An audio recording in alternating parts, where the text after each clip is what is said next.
A police officer was patrolling the quiet edge of redwood pines when he saw a man raising a stick to strike a starving German shepherd that had only run up for a scrap of food. The officer's instincts kicked in. He stopped his car, stepped out, and his heart froze when he saw the dog's ribs showing through its matted fur, yet its eyes still shone with a desperate will to live. He had no idea that saving this dog would lead him into a dark web of cruelty hidden deep in the forest, and to a bond that would change both their lives forever. What happened next will make you cry and believe in second chances. Before we start, tell me, where are you watching from? Drop your country in the comments. And if you believe every dog deserves a loving home, not fear and pain, hit that subscribe button, because what you're about to hear might just change the way you see the world. Redwood Pines was the kind of town where winter arrived quietly. No harsh blizzards or biting winds, just a muted stillness that hung in the air like breath not yet spoken. The trees here were tall and old, mostly pine, their needles brushing softly against one another in the breeze, as if whispering secrets only they could understand. On that particular afternoon, the sky wore a dull gray coat, the sun thin behind layers of clouds. The temperature hovered just above freezing, and a fine mist clung to the branches and the hood of Officer Ethan Carter's cruiser as he drove slowly along a forest-side road just beyond the town's northern edge. Ethan Carter, 34 years old, was a man who had learned how to blend into silence. He stood 6 feet tall, had a lean build, and carried himself like someone who had once been unshakable but now moved carefully. Like every step was a test of balance between duty and something heavier.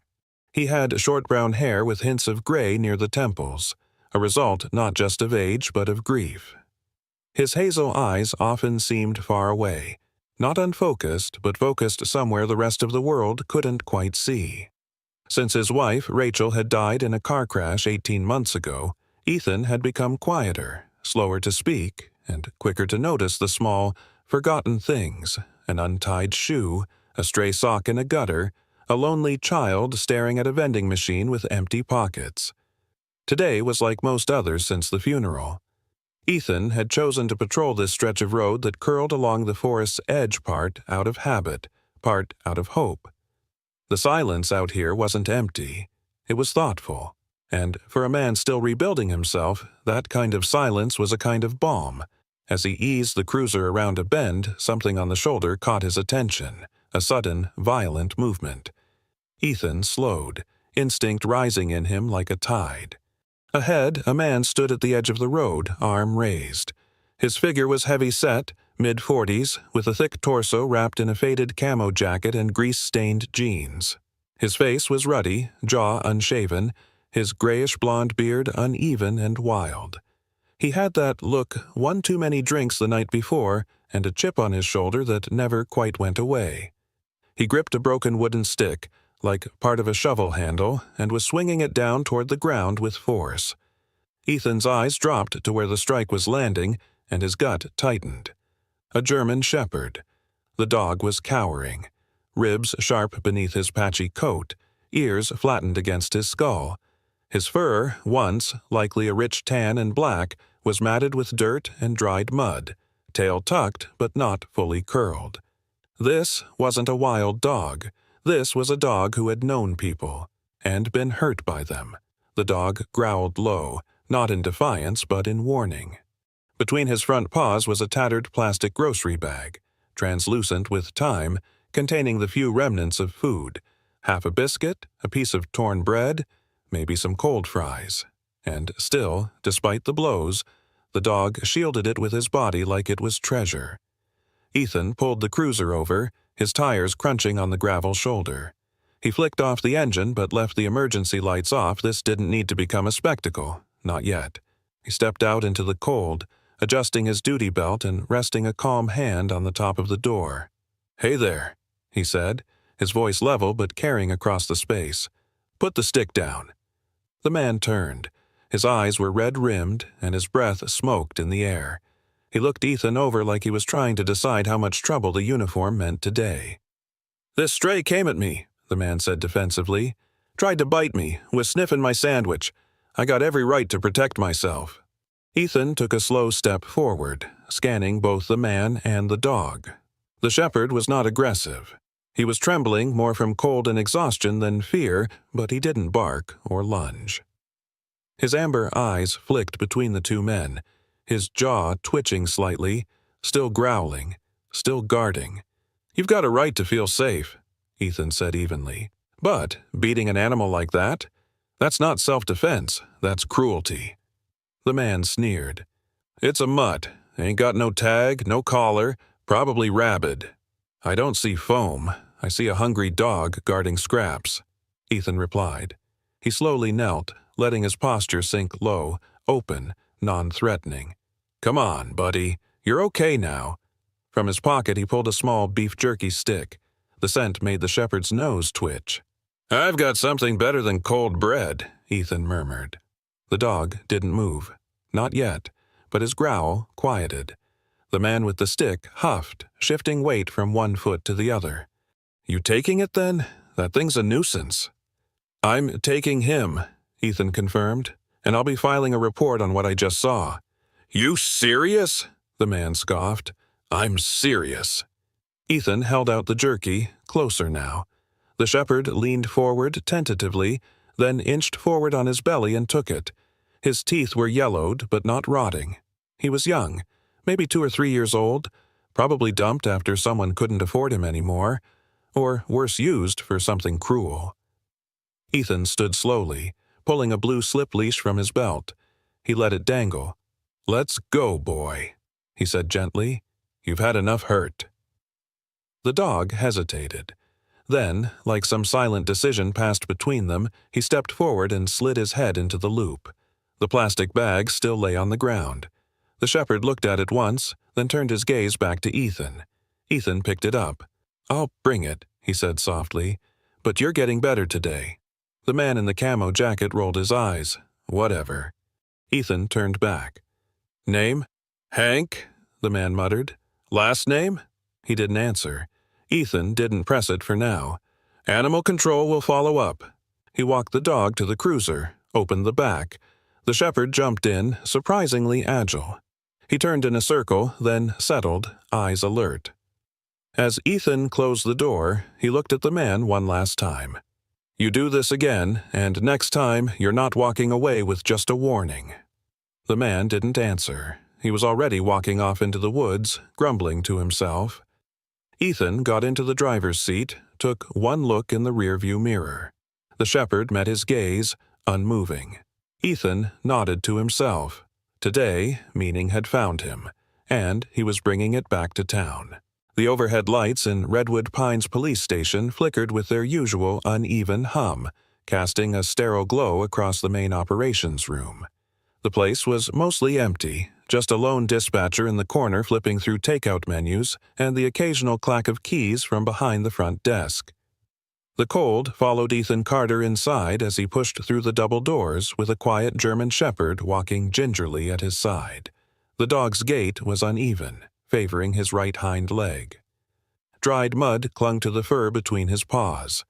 His ribs, more prominent under the station lighting than they'd seemed in the gray forest twilight, moved with shallow breath.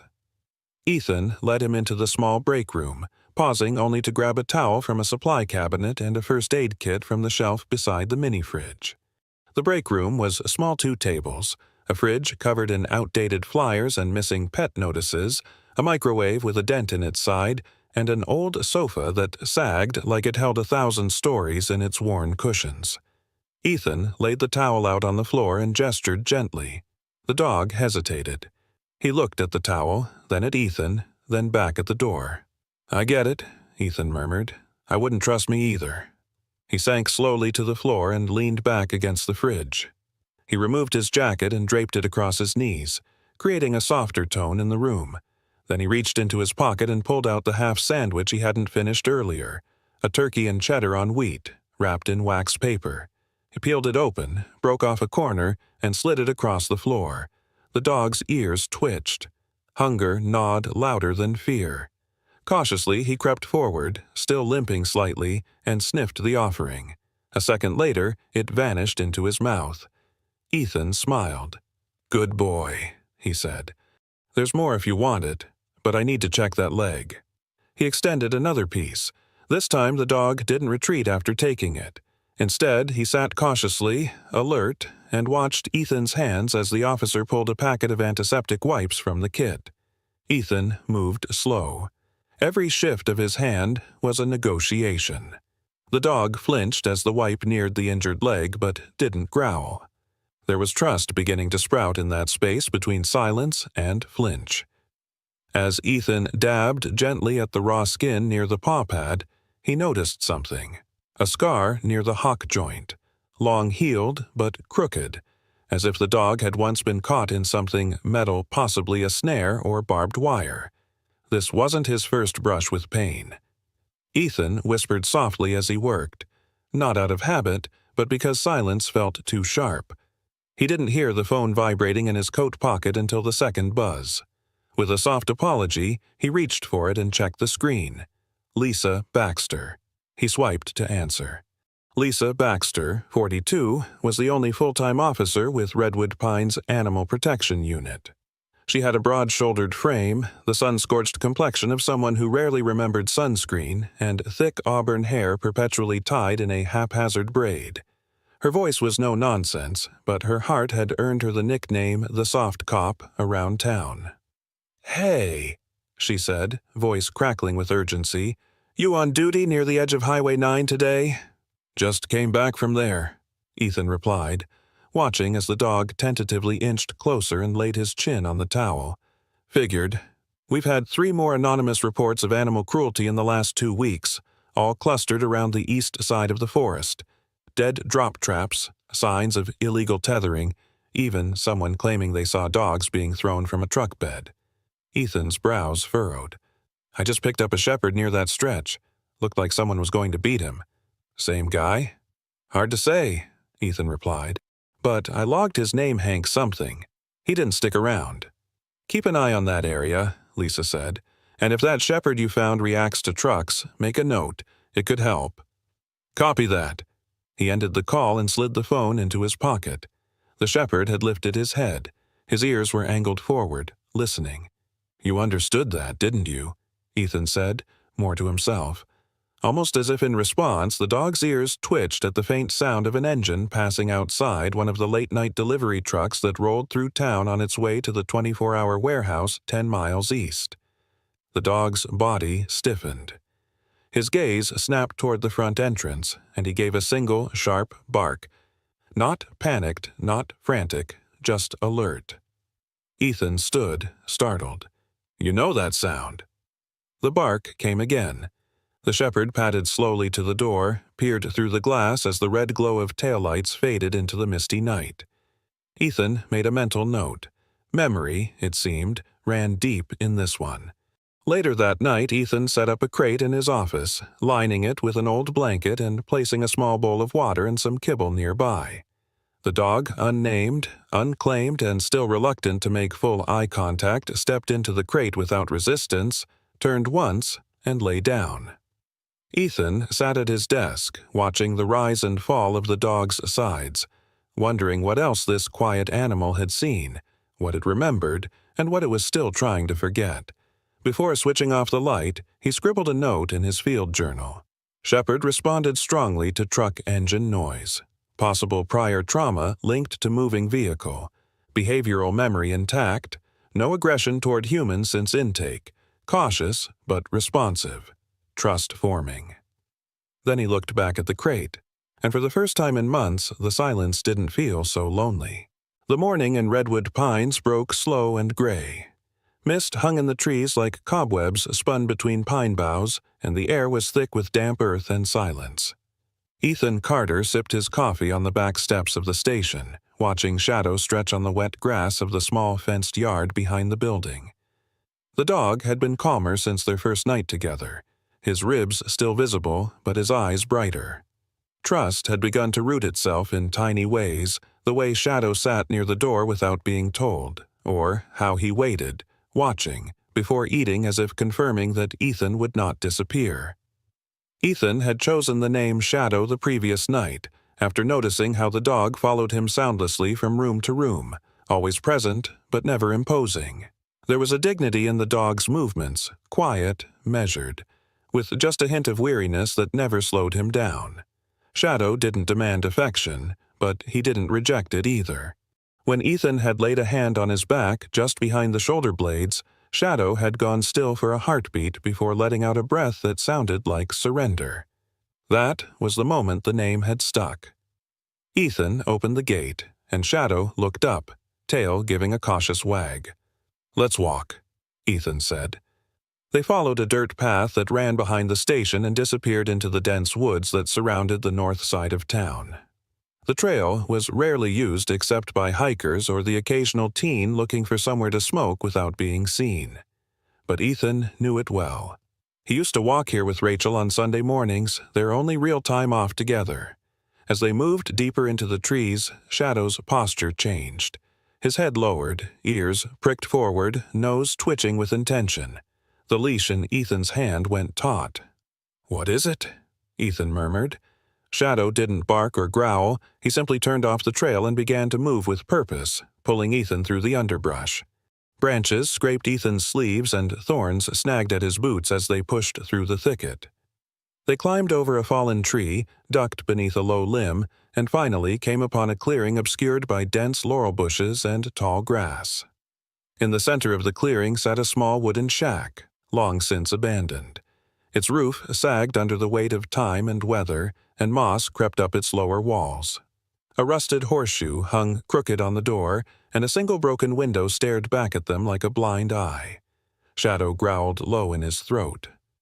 Ethan approached cautiously, his other hand resting lightly near his sidearm. The door creaked when he pushed it open. Inside, the air was damp and sour, rotting wood, old urine, something metallic beneath it all. The room was bare except for a tipped-over crate, a torn sleeping bag, and a pile of empty fast food wrappers and crushed soda cans in the corner. But it was the chain that caught Ethan's attention. A thick iron chain bolted to the wall, frayed nylon collar still attached, the edge of the strap soaked in what looked like dried blood. Shadow entered the shack behind him, nose to the ground. He sniffed the corner, the wrappers, then the chain. He froze, his whole body tensed, then barked once sharp and unmistakable. Ethan took out his phone and snapped several photos. The place hadn't been used recently, but it hadn't been abandoned long either. Someone had been keeping animals here, and if the chain was any sign, they hadn't been treated kindly. Back at the station, Ethan uploaded the images and filed a preliminary report. He was halfway through typing when his phone buzzed. It was Lisa. "Hey," she said, no greeting. "I've got something. Might be related to your shepherd." "Go on." "There's been a spike in missing dog reports way more than usual for a town this size. Not just strays-owned dogs, too. Backyard pets. 4 gone this week alone, and they all vanished within 5 miles of that forest trail." "That lines up with what we found today," Ethan said. He described the shack, the chain, the blood. Lisa cursed under her breath. "Someone's using the woods, maybe multiple spots. Might be holding the dogs there before selling them, or worse. You thinking fighting rings? I wouldn't rule it out." Ethan glanced toward Shadow, who was now lying near the desk, his eyes closed but ears still flicking at every sound. He looked peaceful, but Ethan knew that inside that stillness was a dog who remembered every bad place he'd ever been. "I think Shadow knows more than we realize," Ethan said. "He led me straight there. He's got a nose for it." "Well then," Lisa said, "he might be your best lead." They ended the call, and Ethan looked down at his notes. The town had always felt safe, but something ugly had grown just beyond the edges out in the woods, where silence could hide anything. Ethan reached down and placed a hand on Shadow's back. "You ready to go again tomorrow?" he asked softly. Shadow didn't open his eyes, but his tail gave one slow, steady wag.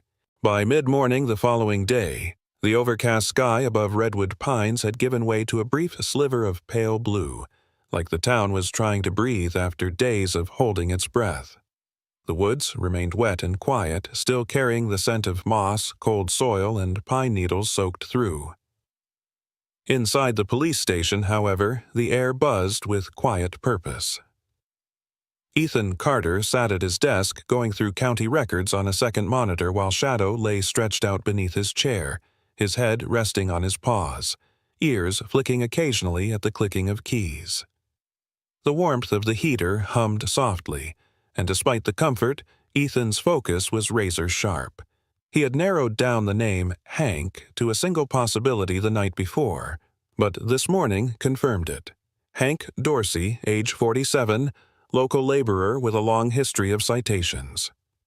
A broad-shouldered man with a heavy walk and a mean streak, Hank had a file that made Ethan's stomach twist. 3 prior charges of animal neglect, one involving the seizure of malnourished pit bulls, another for unlicensed breeding, and the most recent dismissed due to lack of evidence for illegal dogfighting. Ethan leaned back in his chair, pinching the bridge of his nose. "He's done this before," he muttered. Lisa Baxter arrived at the station just after noon, parking her beat-up white Jeep out front. She strode through the entrance with her usual no-nonsense gait, her brown work boots scuffed from trudging through brush and barns. Her auburn braid was tied tighter today, and her forest green field jacket still held patches of dried mud on the elbows. She tossed a folder onto Ethan's desk. "That's everything I could dig up on Dorsey from Animal Control Archives," she said.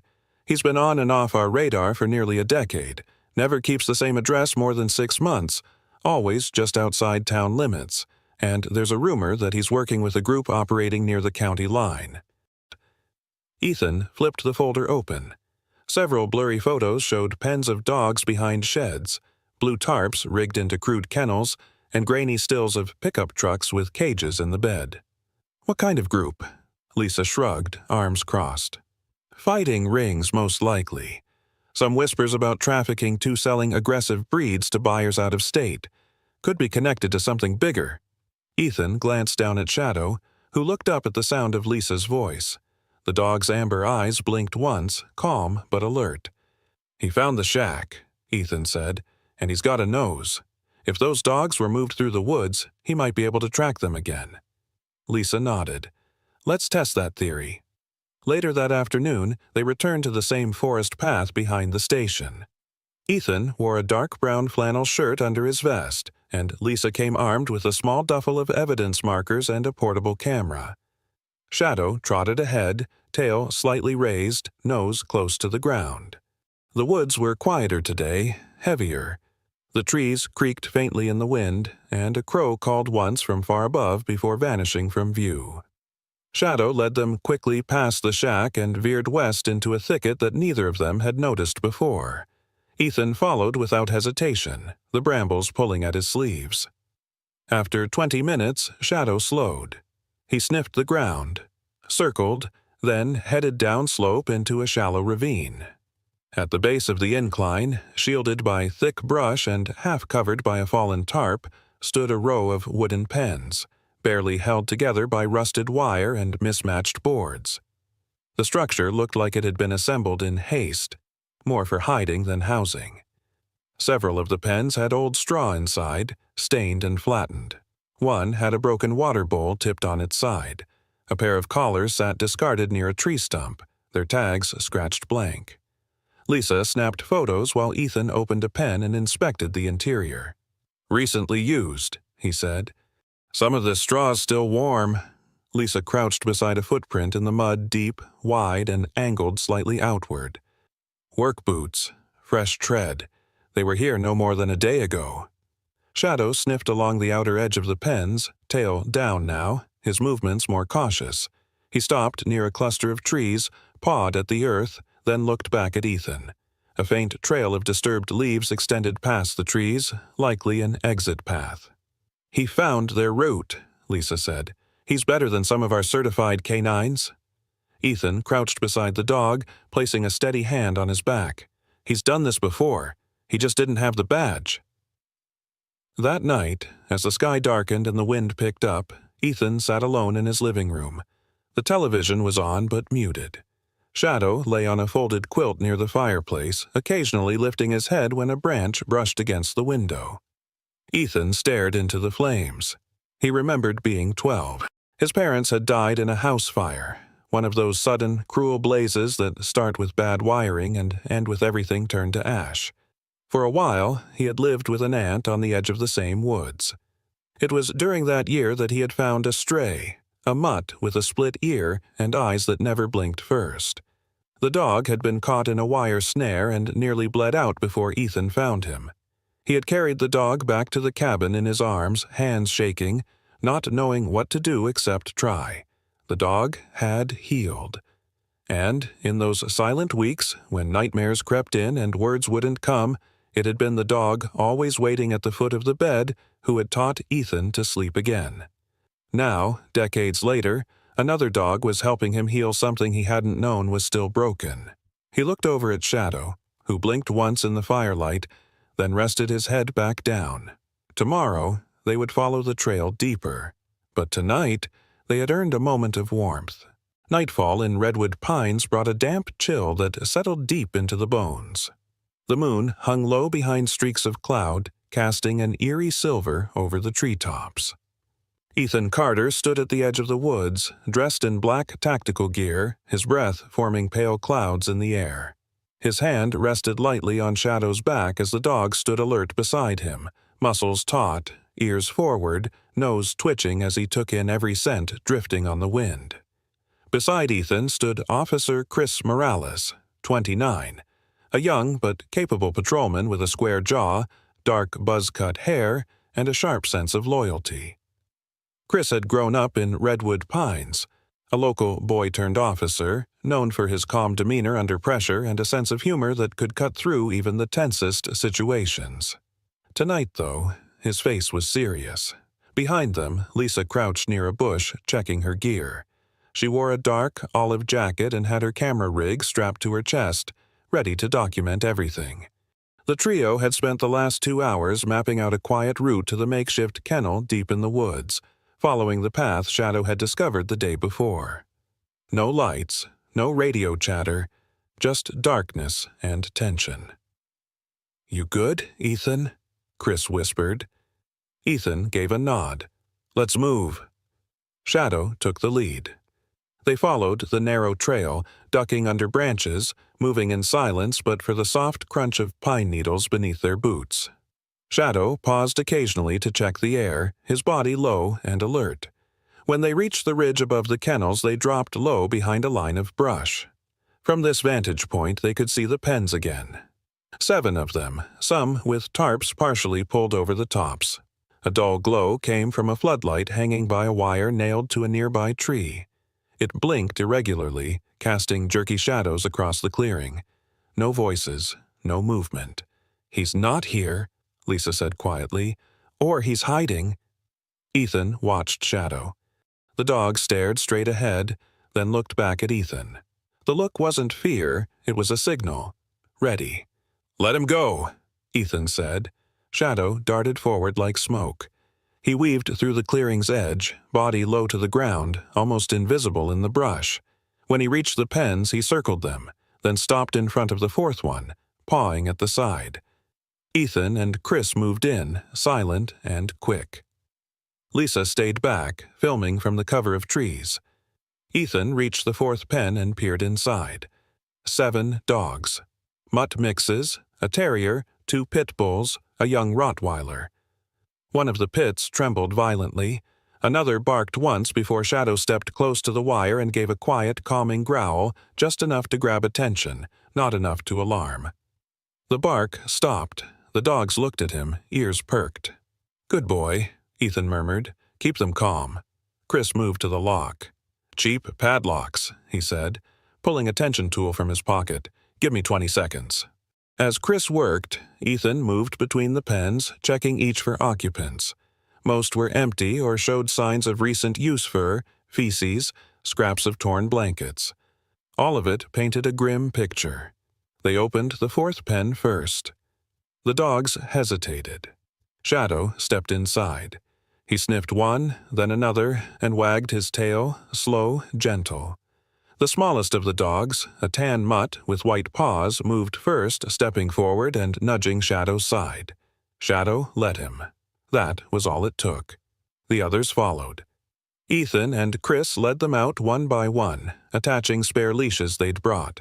It was a slow, quiet procession through the woods, each dog moving with uncertainty until Shadow looped back and walked beside them, guiding them like a seasoned leader. When they returned to the transport van Lisa had hidden behind a fallen tree down the road, the dogs were quickly loaded into crates. Water bowls slid through the grates.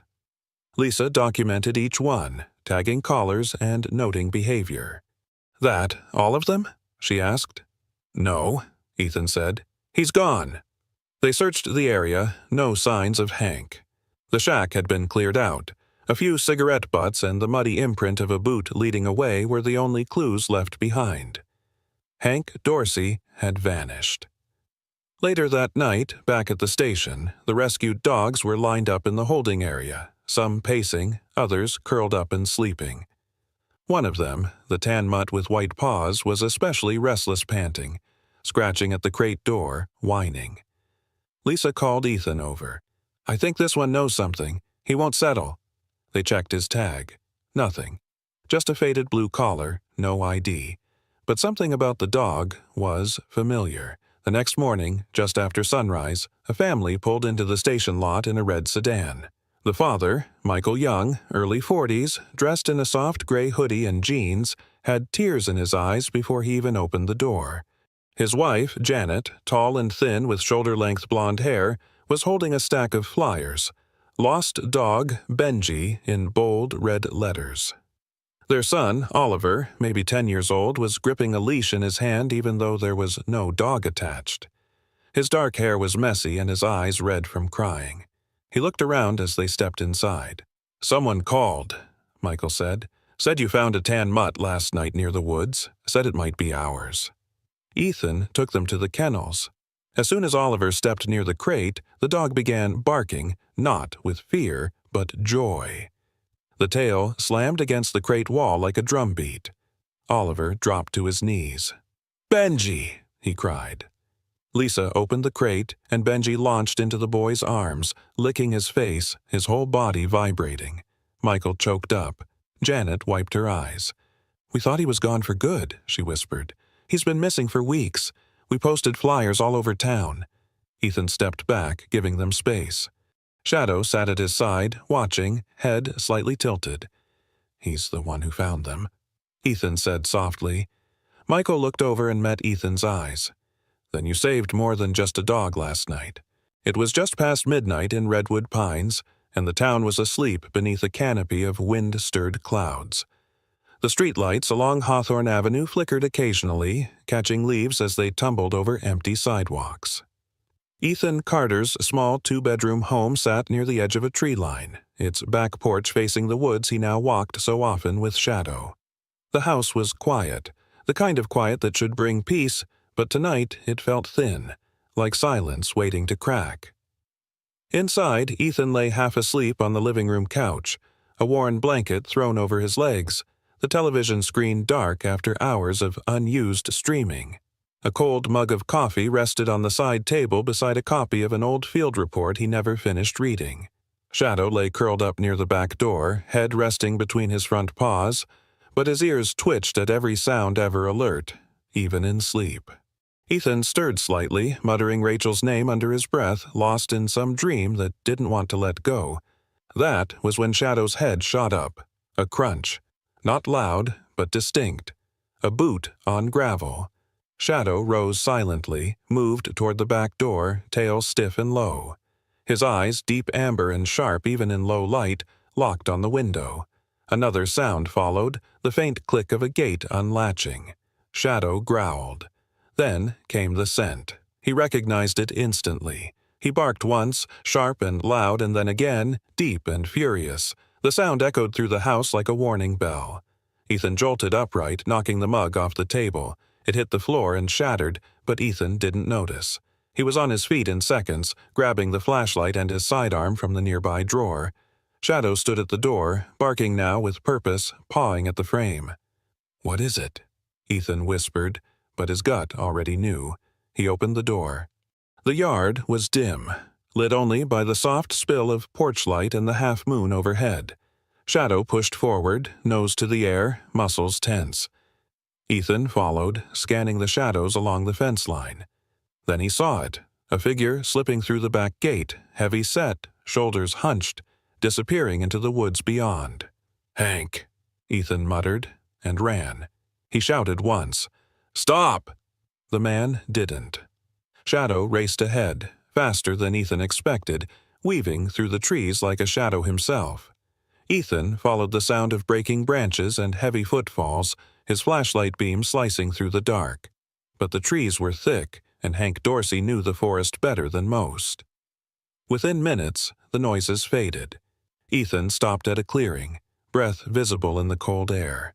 Shadow circled back, panting but unharmed, ears still pricked. "He came here for you," Ethan said, kneeling to meet Shadow's eyes. "And you knew it." Back at the house, Ethan secured the gate and checked every lock twice. He called it in to dispatch and wrote up a brief incident report, but he already knew there wasn't much they could do tonight. No proof left behind. No cameras in the backyard. Just the echo of a threat and a dog that refused to let it happen. The next morning, Lisa showed up at Ethan's doorstep with a to-go tray of coffee and a look that suggested she already knew what happened. Lisa, as usual, wore her sturdy green jacket, her boots mud-splattered from early morning shelter rounds. She handed him a cup and stepped inside. "You okay?" she asked. Ethan nodded. "He came back. Hank. I didn't see his face, but Shadow did. Picked up his scent before he even reached the door." Lisa's jaw tightened. "He's escalating." Ethan nodded toward the dog now lying under the table. "Shadow stopped him. Woke me before the guy got close." Lisa crouched beside Shadow, scratching behind his ear. "Good boy," she whispered. Then she looked at Ethan. "You're not keeping him at the station anymore. I got the garage reinforced. I locked the crate." "No," she interrupted. "He's not a case file. He's your dog. That man came here looking to hurt him. If he was at the station alone, no one would have known. You said it yourself. He's loyal, he's alert, and he's smart. Let him stay here, where it's safe." Ethan didn't answer immediately. He sipped his coffee, staring out the kitchen window at the trees beyond. The woods looked calm again, but he knew better. Hank had made his move, and next time he might not run. He looked back at Shadow. "You want to stay?" he asked softly. Shadow lifted his head and wagged his tail. Rain swept across redwood pines in steady sheets, blurring the outlines of buildings and soaking the already soggy forest floors. It had rained all night and showed no signs of stopping. The streets gleamed under streetlights, the gutters flowing like small rivers. In the low, gray morning, the town moved slower than usual, the dampness soaking into everything, including people's moods. But inside the police station, the air crackled with something else entirely: momentum. Ethan Carter stood near the evidence board, rainwater still dripping from his jacket shoulders. Shadow sat beside him, tail resting on the tile, fur slightly damp but calm. Across the room, Lisa and Officer Chris Morales reviewed the updated reports with focused energy. The air smelled of strong coffee, wet dog, and something sharper urgency. "Here's the break," Lisa said, pinning a photo onto the board. It was grainy, taken from an old trail cam, but the subject was unmistakable. Hank Dorsey, hauling a crate into the back of a truck in the woods 2 nights earlier. The timestamp matched the same night he had tried to sneak into Ethan's yard. Ethan folded his arms. "That's solid. Combined with the shack photos, the boot prints, and the crates we pulled from the kennel site, we've got enough for a warrant." Chris, standing to the side with his usual calm alertness, added, "We've also got a witness." He handed Ethan a statement printed on fresh paper. Ethan read quickly. Cliff Ramsey, 61, a reclusive handyman who lived in a trailer near the outskirts of town. Short and wiry, known mostly for fixing fence posts and avoiding people. He'd seen a truck stop near an abandoned feed warehouse last night, same license plate Ethan had logged 2 weeks earlier. He didn't know the driver, but he recognized the dog in the truck bed. It had a torn blue collar. Cliff used to feed that dog scraps behind the general store before it vanished. Ethan set the page down. "That's enough." By late afternoon, a team of officers from the county and animal control had gathered outside the old warehouse. The place was an industrial relic, 3 stories of rusting metal, shattered windows, and graffiti-tagged walls. It sat on the edge of a deserted road, far enough outside town to avoid suspicion, but close enough for late-night traffic to go unnoticed. Ethan stood with Shadow near the rear of the group. He wore a black tactical vest over his dark flannel, a sidearm holstered at his hip. Shadow, now groomed and fit after weeks under Ethan's care, stood poised, his ears pricked forward, his nose working the wind. Captain Maynard, a tall, broad man with a graying buzz cut and decades of no-nonsense policing carved into his face, reviewed the plan with the team. His voice was steady. "We breach quietly, sweep for animals first, then locate the suspect. Last visual places Hank Dorsey here last night. The truck's out front. We move in fast." He looked to Ethan.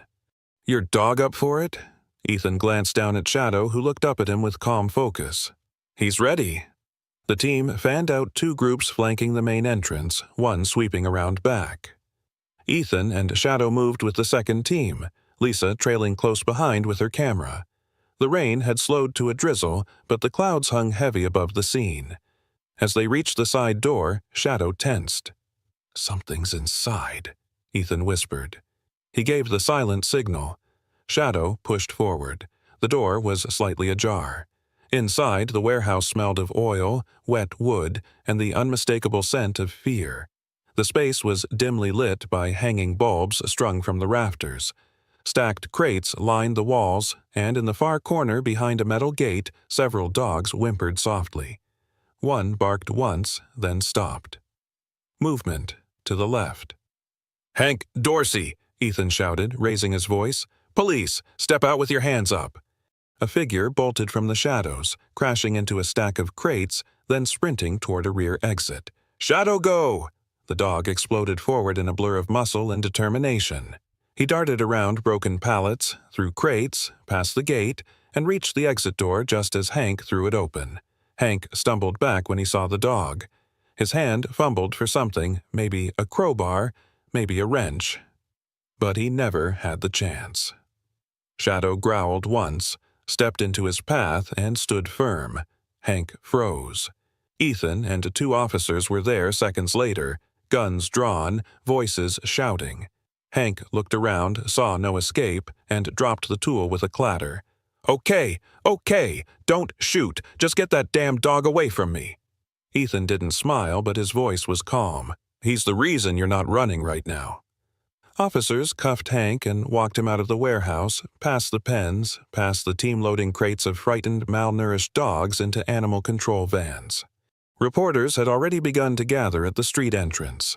Lisa stepped forward with her camera and caught the moment Hank was loaded into the back of a cruiser, head bowed, soaked from rain. 2 days later, the footage of the warehouse sweep, paired with Lisa's report and statements from Cliff Ramsey, made headlines in local and state outlets. Animal rights groups issued statements.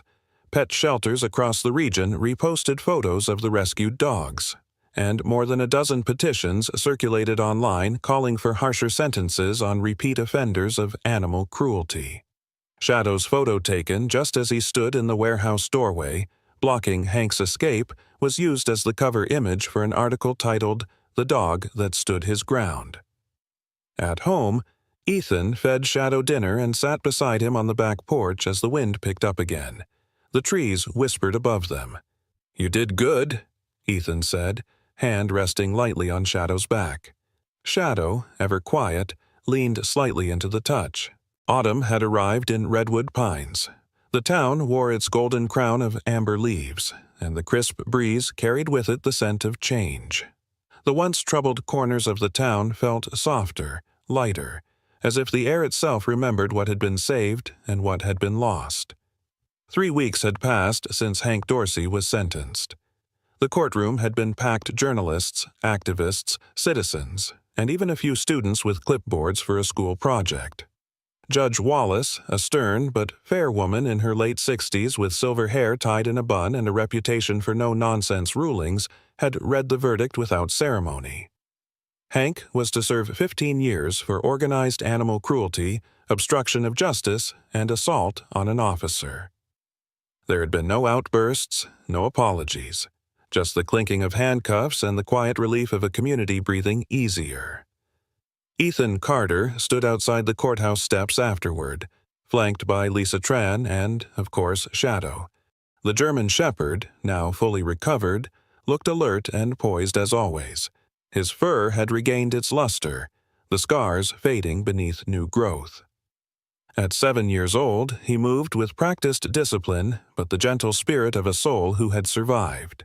Cameras clicked as children asked if they could pet Shadow, and Ethan, with a small smile, nodded. Shadow sat patiently as small hands touched his ears and cheeks, his tail giving soft thuds against the concrete. That night, Ethan sat on the porch of his home, an old 2-story farmhouse with faded blue paint and a rusted swing that creaked in the wind.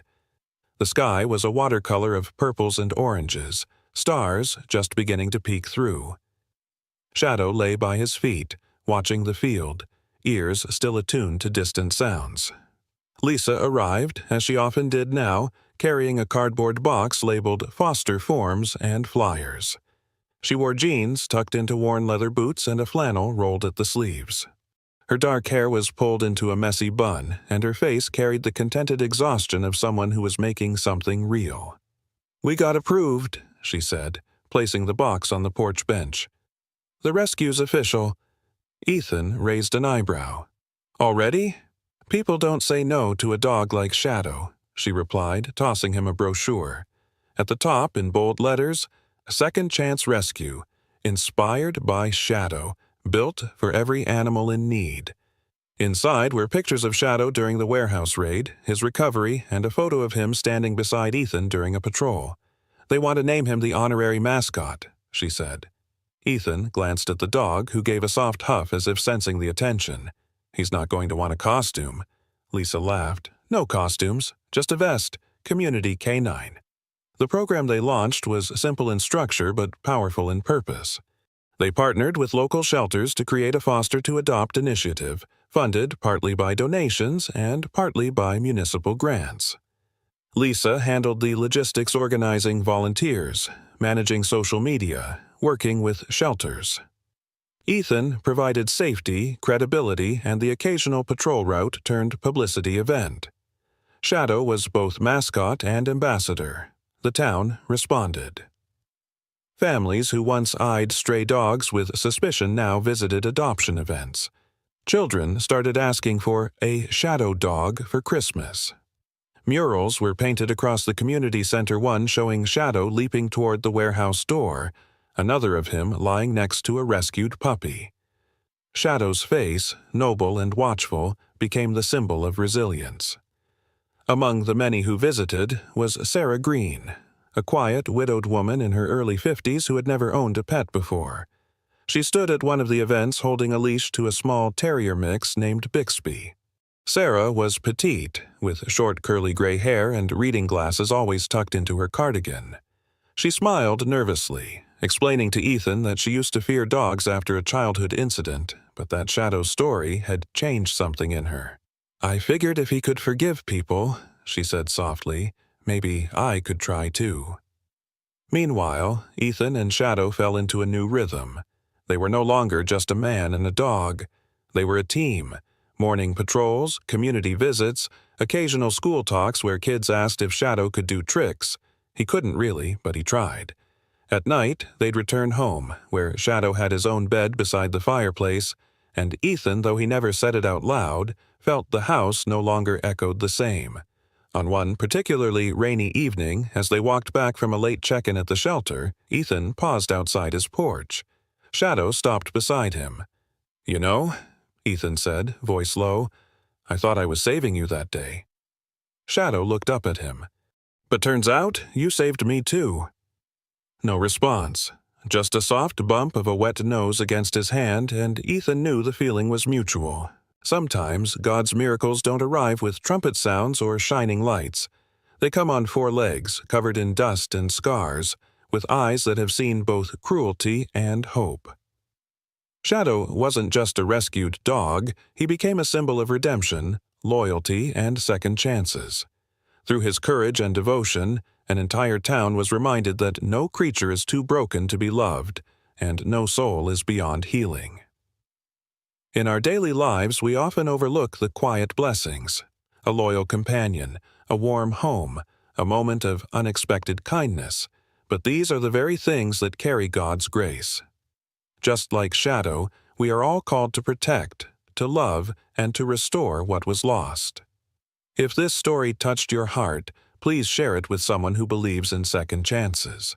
Leave a comment with Amen if you believe that every life, human or animal, is sacred and deserves love. Don't forget to like, comment, and subscribe for more stories that warm the soul. May God bless everyone watching this. And may we all be more like Shadow, brave, faithful, and full of grace.